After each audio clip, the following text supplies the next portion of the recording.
Hi everybody, bonjour tout le monde, this is Capital JB Comics, I'm JB. Today makes our 25th video together and also our 25th video giveaway. So make sure you stay till the end so you know how you can participate in the giveaway. Let's roll the intro and get to it.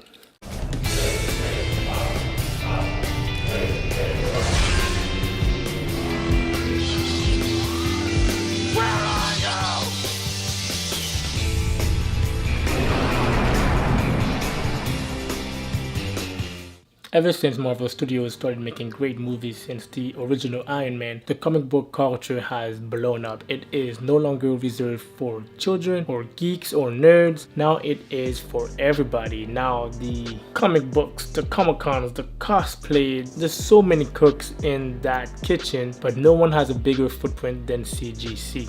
CGC has grown to become all powerful, and like anything all powerful, it cannot be all good. If God is all powerful, he cannot be all good.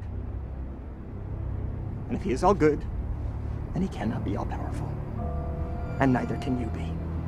I will present a scenario where I will try to dispute both sides of the coin and try my best to stay objective. I was supposed to have a few business professionals to dispute this with me on camera, but due to scheduling conflicts and my wife being ill and also taking care of our little madman Benedict, no one could make it, but I assure you they will make an appearance shortly in future videos in this segment. Before we get started, I would like to point out that this is in no way, shape or form a CGC or grading company bashing video. It is simply a video for us, the community, to start talking and making informed decisions. Okay, so before we start, let's introduce the players. Superman Unchained #1. This is a 1 in 300 sketch cover by Jim Lee. This is also double signed by Jim Lee and Scott Snyder. Edge of Spider-Verse #2. This is cover A, first appearance of Gwen Stacy as the new Spider-Woman, aka Spider-Gwen. This is double signed by Stan Lee and Jason Latour. Wonder Woman #37. This is a 1 in 100 David Finch cover, signed by David Finch and Meredith Finch. Green Lantern #1. This is a 1 in 200 sketch cover by Ivan Reis. This is signed by Jeff Johns. Last but not least, this is a 1 in 100 John Romita Sr. cover, signed by John Romita Sr., Jeff Johns, and Klaus Jensen.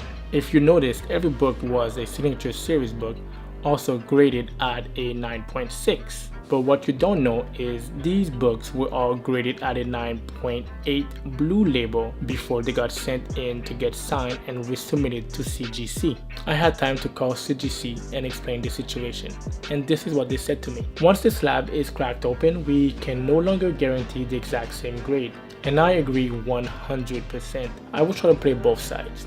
As a customer that sends about 20 to 40 books at a time to CGC, if I send you a book as a 9.8 to get cracked open and then get signed and resubmitted right away with nothing else happening, I expect the exact same grade. But on the ethical side, the rule does say once the slab is cracked open, we can no longer guarantee the exact same grade. Rumor has it that CGC is now using new graders. So that leads me to think that my books were previously graded by, let's call him Bobby, and now they are getting graded by, let's call her Julie. And Bobby thought the books were a 9.8 before, and now Julie, who is new, thinks the books are a 9.6. My only problem with that is at that level, it should not be subjective. They should have clear guidelines across the board of what each grade should be and should look like. If my book was a 9.8 and nothing has changed, there's no reason why that exact same book should not be a 9.8. What do you think? At that level,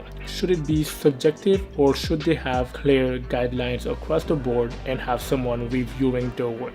I will add a new level to this story.